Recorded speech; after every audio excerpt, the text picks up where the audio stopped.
नमस्कार, म सबिना कोइराला। समय हो बिजनेस टुडेको। बिजनेस टुडेमा आजका मुख्य बिजनेस हेडलाइन्स।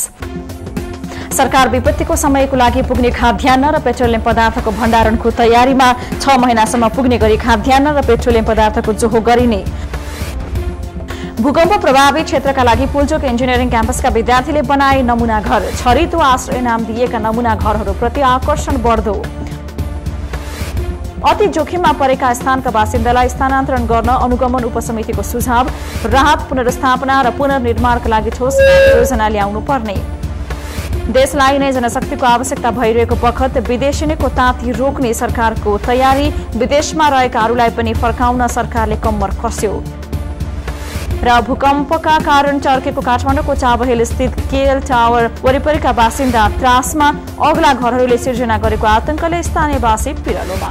हामी निरन्तर न्यूजमा छौं। वाणिज्य तथा आपूर्ति मन्त्री सुनिल बहादुर थापाले विपत्तिको समयमा पुग्ने खाद्यान्न र पेट्रोलियम पदार्थको भण्डारणको तयारी भइरहेको बताउनु भएको छ। मन्त्री थापाले भूकम्प र त्यसपछि आउन सक्ने सम्भावित विपत्तिको बेला आपूर्ति व्यवस्था सहज पार्न आगामी 6 महिनालाई पुग्ने गरी खाद्यान्न र पेट्रोलियम पदार्थको भण्डारण गर्ने तयारीमा सरकार रहेको बताउनु भयो। शुक्रबार काठमाडौँमा आयोजित कार्यक्रममा मन्त्री थापाले भूकम्प प्रभावित क्षेत्र र सम्भावित बाढी पहिरो आउन सक्ने क्षेत्रलाई लक्षित गरेर खाद्यान्न भण्डारण व्यवस्था गर्ने तयारी गरिएको बताउनु भयो। उहाँले पेट्रोलियम पदार्थको अभाव हुन नदिन मुख्य स्थानमा ब्लाडर स्टोरेज ट्याङ्क राख्न नेपाल ओइल निगमलाई निर्देशन दिइसकिएको जानकारी गराउनु भयो। अहिले यो त्रिभुवन राजमार्गबाट 20 केएल का ट्याङ्करबाट हामीले मट्टितेल, पेट्रोल र हवाई जहाजको लागि चाहिने इन्धन ल्याछौँ भने हाम्रो अल्टरनेट प्लान के हो भन्दाखेरि त्यसमा चाहिँ हामीले दुईटा कुरालाई मध्यनजर राखेका छौँ। एउटा चाहिँ इमिडिएटली यो रामेछापको बाटोबाट सिन्धुलीको बाटोबाट ल्याउनको लागि 12 केएल का ट्रकहरू चाहिँ तयार गर्दैछौँ हामीहरूले। भोलि यदि यो त्रिभुवन राजपथ या यो मुगलिनको बाटो बन्द भयो भने र काठमाडौँमा पनि त्यतिकै स्टक राख्ने, हाम्रो सप्लाई चेन चाहिँ नटुटोस् भनेर त्यो मार्गबाट पनि हामीले अल्टरनेट हेरेका छौँ। मन्त्री थापाले सरकारको ध्यान अब राहत भन्दा पनि अस्थायी बसोबासमा भएको भन्दै जस्ता पाता किन्न प्रति परिवार 15,000 को दरले 4 अर्ब रुपियाँ निकास भइसकेको जानकारी समेत गराउनु भयो। आगामी दिन रणनीति के हो भन्दाखेरि मैले अहिले भने तपाईलाई यो 3 महिनाको एउटा विन्डो फ्रेम 1 महिनाभित्रमा हामीले धेरै कामहरू गर्नुपर्ने छ। किन त्यो 1 महिना गरेको कामले चाहिँ हामीले कमसेकम मङ्सिर पुससम्मको लागि एउटा हेर्ने हो, चार्ट हेर्ने हो। किन भन्दाखेरि बर्सात लाग्छ, बर्सातको सकिँदा नसकिँदाखेरि दसैँ तिहार हुन्छ, त्यसपछि ईद हुन्छ, त्यसपछि यो के अरे लोसार हुन्छ, त्यसपछि क्रिसमस हुने भएको हुनाले सब कुरालाई दृष्टिकोण गरेर चाहिँ हामीहरूले अहिले के गर्न आँटेका छौँ भन्दाखेरि तुरुन्तै हामीसँग भएको स्टकको चामलहरू सकिँदै गएको हुनाले तुरुन्तै चामलहरू चाहिँ खरिद गरेर हामीहरूले चाहिँ स्टक पाइलिङ गर्नको लागि हामी तयारी अवस्थामा छौँ। जस्ता पाता किन्नको लागि 15,000 को दरले। विनाशकारी भूकम्पपछि बसोबासमा नै समस्या आएपछि तत्कालै घर निर्माण गर्न पनि समस्या उत्पन्न भएको छ। यस्तो अवस्थामा पुल्चोक इन्जिनियरिङ क्याम्पसका विद्यार्थीहरूले नमूना घर बनाएर नमूना उदाहरण पेश गरेका छन्। उनीहरूले बनाएका घर भूकम्प पीडित क्षेत्रमा बनाउन सकिने र तत्कालै बसोबासको लागि प्रयोग गर्न मिल्ने देखिन्छ। एक रिपोर्ट। यो मड हाउस, यो घर भूकम्प प्रतिरोधी घर हो। गोलाकार मोडाको यो घरमा कुनै कुना छैन। स्थानीय सामग्रीबाट सजिलै निर्माण हुने यो घर बनाउन माटो र परालको मात्र प्रयोग गर्न सकिन्छ।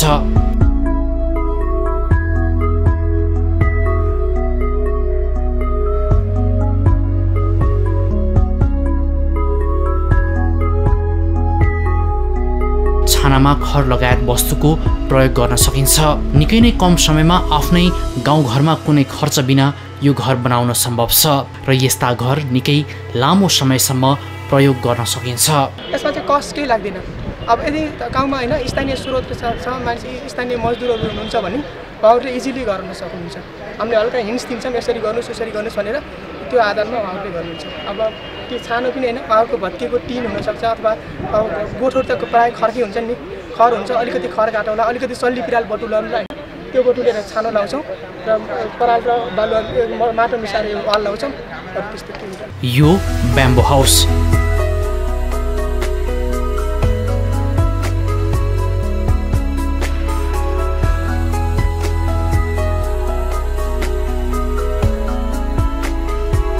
बाँसका सामग्री जस्ता पाता, माटो लगायतका सामग्रीबाट यो घर बनाउन सकिन्छ।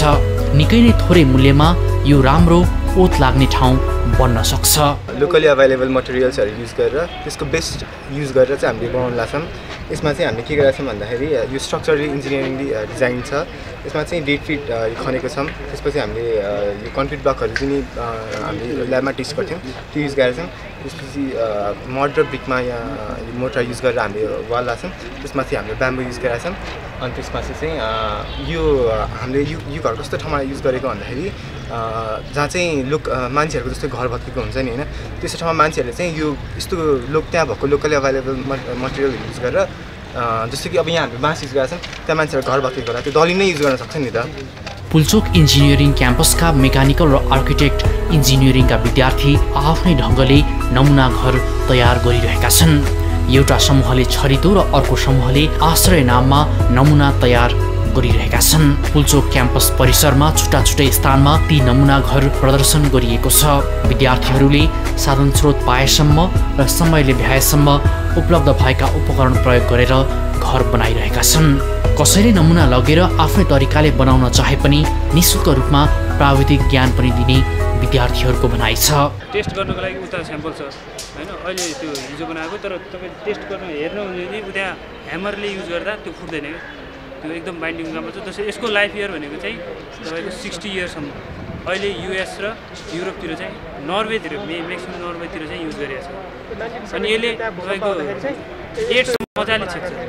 अनि यो कर बनाउनुको कारण के हो कि यो एज अ एउटा युनिट मासको काम गर्नुको लागि होइन, कस्तो कि तपाईँको यसमा कर्नर छैन क्या। जस्तै यो बिल्डिङमा छ नि जो कर्नर, यस्तो कर्नर आउँदैन। कर्नरमा जहिले पनि क्र्याक्सहरू आउँछ, किनकि त्यो छुट्टिने पार्ट्स भनेको त्यही हो। यी घर भूकम्प र चट्याङ प्रतिरोधी हुन्। यी बनाइएका नमुनाको माग पनि निकै बढेको छ। बजारमा जस्तापाताको समेत अभाव हुन थालेपछि केही कम्पनी र समूहलाई यसको नमुना दिएर पठाइएको छ। क्यामेरा पर्सन अशोक मानन्दरका साथमा टिभी जर्नलिस्ट दिपेश खतिवडा, काठमाडौँ। व्यवस्थापिका संसदद्वारा गठित राष्ट्रिय विपद व्यवस्थापन अनुगमन तथा निर्देशन विशेष समितिको तर्फबाट भूकम्प प्रभावित जिल्लाको अनुगमनका लागि खटिएका उपसमितिले अति जोखिममा परेका स्थानका बासिन्दालाई स्थानान्तरण गर्न सुझाव दिएको छ। राहत, पुनर्स्थापना र पुनर्निर्माणको लागि ठोस कार्ययोजना ल्याउन पनि उपसमितिको सुझाव छ। समितिको शुक्रबारको बैठकमा प्रतिवेदन पेश गर्दै विभिन्न 4 उपसमितिले वर्ष अगावै अति प्रभावित गाविसका जनतालाई अस्थायी स्थानान्तरण गर्न र भाइसिएका जमिन र स्थानमा बस्न मिल्ने वा नमिल्ने बारेमा भूगर्भविद सहितको अध्ययन टोली परिचालन गर्न सुझाव दिएका छन्। संसदमा सरकारले व्यक्त गरेको प्रतिबद्धता र पारित संकल्प प्रस्तावका आधारमा सरकारले राहत, पुनर्स्थापना र पुनर्निर्माणका लागि ठोस कार्ययोजना ल्याउन पनि उपसमितिका सदस्यहरूले जोड दिएका छन्। समिति बैठकमा प्रतिवेदनमाथि धारणा राख्दै उपसमितिका संयोजक आनन्द प्रसाद ढुङ्गनाले प्रभावित जिल्लामा आवश्यक खाद्यान्न, खानेपानी, सिँचाइ, सञ्चार र स्वास्थ्य सेवा प्रभावकारी बनाउन तथा पुनर्निर्माणको कार्यलाई चाँडै सुरु गर्न आग्रह गर्नुभयो। भूकम्पले बीचमा ढल्जा फालेकोले नेपाल सरकारले तत्काल जापान सरकारको तर्फबाट निर्माण भएकोले जानकारी गराई पुनर्निर्माण गराउनुपर्ने। त्यस्तै मध्य पहाडी राजमार्ग पहिरोले ठाउँमा रोकिएको छ, अवरुद्ध भएको छ। बैठकमा धादिङ पुगेको उपसमितिका तर्फबाट प्रतिवेदन प्रस्तुत गर्दै टोपबहादुर रायमाझीले सञ्चार माध्यमबाट भूकम्पका बेला खाट वा टेबल मुनि लुक्नु भन्ने सूचना दिएकाले पनि कतिपयले ज्यान गुमाउनु परेको बताउनुभयो। विपद व्यवस्थापनमा खटिएका राष्ट्र सेवकबाट राहत कोषमा रकम कट्टा नगर्न र उनीहरूलाई 10 लाख रुपैयाँसम्मको जीवन बिमा गर्न सुझाव पनि रायमाझीले दिनुभयो। भूकम्पले पुर्याएको असरले अहिले गाउँठाउँ चिन्न नसक्ने अवस्थामा छन्। फलेको बाली उठाउने जनशक्ति नहुँदा भत्किएका घरहरूमा जग हाल्ने युवाहरूको अभाव झनै खड्किएको छ। लामो समयदेखि युवा विहीन बनेका गाउँहरूमा यतिखेर सक्रिय हातहरूको आवश्यकता छ, तर यस्तो विपत्तिमा पनि विदेशी युवाहरूको ताती भने छुटेको छैन। अब भने सरकारले युवाहरूको पलायन रोक्न कम्मर कसने तयारी गरेको छ। एक रिपोर्ट।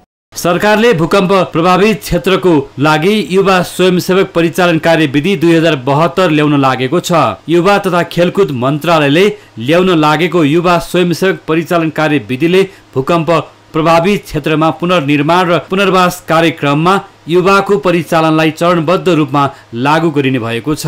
नेपाल अहिले विनाशकारी भूकम्पको कारण निकै ठूलो चपेटामा परेको छ, तर अहिले पनि नेपालबाट युवा बाहिरिने क्रम रोकिएको छैन। सरकारले भूकम्प प्रभावित क्षेत्रमा युवाको परिचालन गर्ने उद्देश्यले युवा स्वयंसेवक परिचालन कार्यविधि 2072 तयार पारेको हो।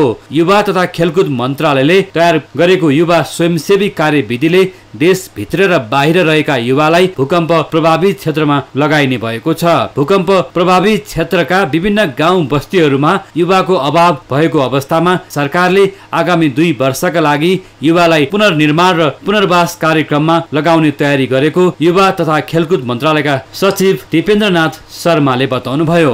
कार्यविधि नहुँदैको अवस्थामा पनि युवा तथा खेलकुद मन्त्रालयले विभिन्न हामीसँग त विभिन्न खेलकुद सङ्घ सङ्गठनहरू छन्, ती सङ्घ सङ्गठनहरू अनि युवाको क्षेत्रमा काम गरिरहेका गैर सरकारी राष्ट्रिय तथा अन्तर्राष्ट्रिय गैर सरकारी सङ्घ संस्थाहरू मार्फत चाहिँ हामीले विभिन्न युवाहरूलाई चाहिँ राहत र उद्धारको कार्यक्रममा परिचालन गरिरहेका थियौँ। सरकारले युवा परिचालन कार्यविधिलाई अन्तिम रूप दिन युवा तथा खेलकुद मन्त्रालय, कानुन मन्त्रालय र प्रधानमन्त्रीको कार्यालयलाई जिम्मा दिएको छ।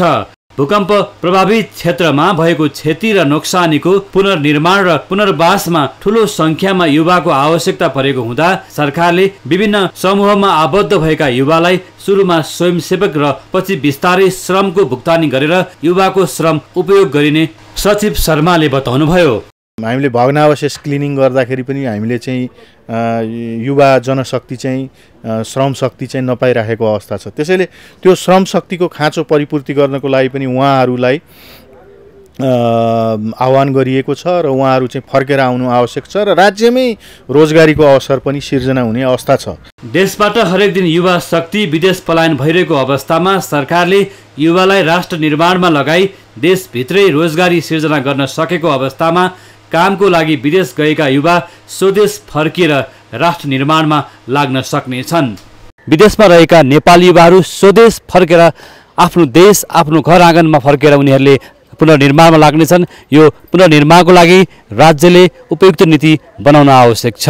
क्यामेरामा अशोक मानन्दका साथ नवराज चालिसे, सिंहदरबार, काठमाडौँ। वैशाख 12 गते गएको महाविनाशकारी भूकम्पको कारणले चर्किएको चाबहेल स्थित केएल टावरले गर्दा वरिपरिका स्थानीयहरू त्रसित बनेका छन्। मुख्य गरी केएल टावरसँगै जोडिएका घरहरूका बासिन्दा बढी त्रासमा परेका छन्।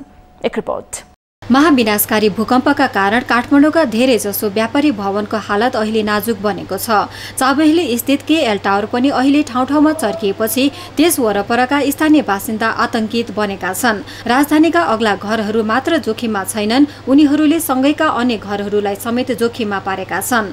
अग्ला घरहरूको कारण धरापमा जिन्दगी बिताउनु परे जस्तो भएको ती घर वरपरका बासिन्दाहरूको भनाइ छ। अब नेपालमा खालि पैसाको खेल हुँदो रहेछ। अब उनीहरूले कहाँ कहाँ उनीहरूको चाहिँ पहुँच छ, त्यहाँ गएर चाहिँ उनीहरूले सिधै एप्रोच गर्छ, त्यसपछि हाम्रो कुरा कहीँ लाग्दैन। अब हामी बाध्यता, अब यति ठुलो एरिया देख्नुहुन्छ, यति ठुलो एरिया छ, अब भएर पनि हाम्रो घरहरू यस्तो रिस्क। अब अस्ति तपाईँको यो जुन स्याटरडे चाहिँ भैँचालो आयो, त्यो भैँचालो आउँदाखेरि शनिबारको भैँचालोमा यो केएल टावरको सबभन्दा माथि जुन त्यो वाल ब्रिक देखिराख्नु भएको छ, त्यो ब्रिक यतापट्टि साइडको पुरै ब्रिक चाहिँ झन्डै तपाईँको 1000-1200-1500 ब्रिकहरू चाहिँ आधी ब्रिक चाहिँ माथि मेरो त्यो टेरेसमा कौसीमा आधी तल खस्यो। त्यसले खस्दाखेरि मेरो माथि तलको स्ल्याब पनि ड्यामेज भयो। अग्ला चर्किएका घर वरपर व्यापार व्यवसाय गर्नेहरू पनि धराप बनेका घरहरूको कारण आफ्नो व्यवसायमा समेत असर परेको बताउँछन्।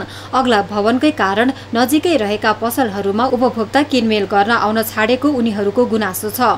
आफू जोखिममा बसेर दिनभर पसलमा बसे पनि उपभोक्ता किनमेलको लागि नआएको केएल टावर नजिकैका साना व्यवसायहरूको गुनासो छ। मलाई त डर एकदम जला छ। बाटै माथि हिँड्ने कम छ यो साइडमा, अहिले जति पहिले हिँड्छ माथि यो साइडमा माथि हिँड्ने कम छ अहिले। यसले गर्दाखेरि जसरी आउँछ माथि जम्मेको आँखा माथि जान्छ।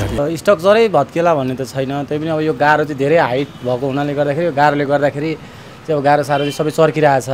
त्यसले गर्दाखेरि चाहिँ अब हामीलाई बा किचिहाल्छ कि भन्ने एकदमै त्रास चाहिँ धेरै नै त्रास छ। केवल टावर चर्किरहेको छ। अब केवल टावर चर्के पनि तपाईँको आयो भने पनि तपाईँको त्यो पिलरहरू त लड्दैन, तपाईँको आयो भने वाल लड्ने हो। व्यावसायिक प्रयोजनका लागि नै भनेर निर्माण गरिएका यस्ता संरचनाले अहिले व्यवसाय नै चौपट बनाएका छन्। व्यवसायीहरूको लागि बनाइएका यस्ता भवनहरूले स्थानीयवासी व्यवसाय मात्र नभई बाटो हिँड्ने बटुवा पनि त्यस वरपर हिँड्दा त्रसित हुने गरेका छन्। क्यामेरामा उत्सल पाठकका साथमा टिभी जर्नलिस्ट सविता उप्रेतीको रिपोर्ट। अर्थमन्त्री डाक्टर रामशरण महतले दाताहरूलाई खुलेरै सहयोग गर्न आग्रह गर्नुभएको छ। नेपालमा गएको भूकम्पको क्षति र नेपाल सहायता सम्मेलन तथा साउदी अरेबियाको सम्भावित सहयोगबारे छलफल भएको छ। अर्थमन्त्री डाक्टर महतले पुनर्निर्माणमा सहयोग जुटाउन सहायता सम्मेलन आयोजना गर्न लागेको र सम्मेलनमा साउदी अरेबियाबाट उच्च स्तरीय सहभागिताको अपेक्षा गरिएको बताउनुभयो। उहाँले विपदको बेलामा नेपालले दाताहरूबाट ऋण भन्दा पनि अनुदान सहायता खोजेको पनि स्पष्ट पार्नुभयो। अर्थमन्त्री महतले भूकम्पले नेपालको निजी घर तथा सम्पत्ति, सरकारी कार्यालय, हस्पिटल, विद्यालय, राष्ट्रिय अन्तर्राष्ट्रिय सम्पदाहरूमा ठूलो क्षति पुर्याएकोले छिटै पुनर्निर्माण गर्ने र अझ राम्रो तथा व्यवस्थित पुनर्निर्माण गर्ने स्पष्ट पार्नुभयो। क्षति ठूलो भएको जानकारी दिँदै उहाँले पुनर्निर्माणका लागि मित्र राष्ट्र तथा दात्री निकायहरूबाट ठूलो सहयोगको आवश्यकता रहेकोमा जोड दिनुभयो। साउदी राजदूत हार्थीले साउदी सरकार यो विपदको अवस्थामा सहयोग गर्न तयार रहेको र नेपालले चाहे अनुसार अनुदान सहयोगका लागि आफ्नो सरकारसँग अनुरोध गरिने जानकारी दिनुभयो। उहाँले छिटै जानकारी पाएमा सहायता सम्मेलनमा उच्च स्तरीय सहभागिता जुटाउन सकिने जानकारी पनि दिनुभएको थियो। शुक्रबार अर्थमन्त्री डाक्टर महतसँग नेपालका लागि युरोपेली संघका राजदूत रेन्जी टिरिङले अर्थ मन्त्रालयमा भेटघाट तथा छलफल गर्नुभयो। अर्थमन्त्री डाक्टर महतले हालै गएको भूकम्प र यसले पुर्याएको क्षति बारे जानकारी दिनुभएको थियो। भूकम्पले नेपालको अर्थतन्त्रमा पुर्याएको क्षति र सरकारले अर्थतन्त्रलाई चलायमान गराउन लिएका निर्णयबारे जानकारी दिँदै अर्थमन्त्री महतले भूकम्पले दैनिक आर्थिक गतिविधिहरूका अतिरिक्त रियल इस्टेट, पर्यटन र जलविद्युत आयोजनाहरूमा धक्का पुगेको छ। युरोपेली संघका राजदूत टिरिङले सहयोग गर्न युरोपेली मुलुकहरू तयार रहेको जानकारी दिँदै नेपाल सहायता सम्मेलन तथा युरोपेली संघले गर्नुपर्ने सहयोगबारे जिज्ञासा राख्नु भएको थियो। यसअघि बिहिबार युएसएडका निर्देशक बेथ डनफोर्डले अर्थ मन्त्रालयमा भेटी संस्थाले गरेका गतिविधिहरूबारे जानकारी दिनुभएको थियो। बिजनेस टुडेको अन्त्यमा हेडलाइन्स पुनः एकपटक। सरकार विपत्तिको समयको लागि पुग्ने खाद्यान्न र पेट्रोलियम पदार्थको भण्डारणको तयारीमा 6 महिनासम्म पुग्ने गरी खाद्यान्न र पेट्रोलियम पदार्थको जोहो गरिने। भूकम्प प्रभावित क्षेत्रका लागि पुल्चोक इन्जिनियरिङ क्याम्पसका विद्यार्थीले बनाए नमुना घर। छरितो आश्रय नाम दिएका नमुना घरहरूप्रति आकर्षण बढ्दो। अति जोखिममा परेका स्थानका बासिन्दालाई स्थानान्तरण गर्न अनुगमन उपसमितिको सुझाव। राहत, पुनर्स्थापना र पुनर्निर्माणका लागि ठोस योजना ल्याउनु पर्ने। देशलाई नै जनशक्तिको आवश्यकता भइरहेको बखत विदेशिनीको ताती रोक्ने सरकारको तयारी। विदेशमा रहेकाहरूलाई पनि फर्काउन सरकारले कम्मर कस्यो। र भूकम्पका कारण चर्केको काठमाडौँको चाबहिल स्थित केएल टावर वरिपरिका बासिन्दा त्रासमा। अग्ला घरहरूले सिर्जना गरेको आतंकले स्थानीयवासी पिरालोमा। हामी निरन्तर न्यूजमा छौं। नमस्ते।